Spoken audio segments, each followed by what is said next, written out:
জাদুই সার্কেল, তুমি আমাকে আমার দুনিয়াতে নিয়ে যাও। এটা বলে সার্কেলের ভেতরে হাত দিতে তো সে গায়েব হয়ে যায়। আব্বে শালা, আমি তো জম্বিদের দুনিয়াতে এসে পড়েছি। আর এটা তো আমারই বন্ধু, এ আবার কখন জম্বি হয়ে গেল? এখন তো আমাকে পালাতে হবে। এই যে আমার জম্বি সৈন্যরা, ওই মানুষটার উপরে হামলা করো। কেউ কি আসো, এই জম্বিদের হাত থেকে আমাকে বাঁচাও, আমাকে বাঁচাও।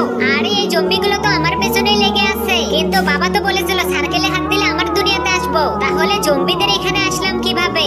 আব্বে, ওই মানুষটার গন্ধ তো এখান থেকে আসতেছে, তাহলে দেখতে পাচ্ছি না কেন? আরে আমি এখানে আসলাম, তার মানে সাধু বাবা আমাকে মিথ্যা বলেছে? না, আমি তোমাকে মিথ্যা বলিনি, কিন্তু ভুল তো তুমিই করেছো। ভাইরাসওয়ালা পানি তোমার বন্ধুকে খাওয়াইছো, এই জন্য সে জম্বি হয়ে গেছে। আর এখান থেকে বের হওয়ার একটাই উপায়, সেটা হলো মন পরিষ্কার রাখতে হবে। এরপর তো জম্বিগুলো তাকে আবার তাড়া করতে শুরু করে। এই তো পেয়ে গেছি বের হওয়ার রাস্তা। আর আগে দেখবো কে কে শয়তানকে হারিয়ে আল্লাহকে ভালোবাসে। যারা যারা আল্লাহকে ভালোবাসে তারা ভিডিওতে লাইক দিয়ে চ্যানেলটিকে সাবস্ক্রাইব করে দাও। আর যারা শয়তানকে ভালোবাসে তাদের কিছু করার দরকার নেই। এই যে হারামখোরেরা, এবার আমাকে খেয়ে দেখা, এবার তো আমি আমার দুনিয়াতে ফিরে যাব। এটা বলার সাথে সাথে জম্বিরা তো তাকে আক্রমণ করে দেয় এবং তাকে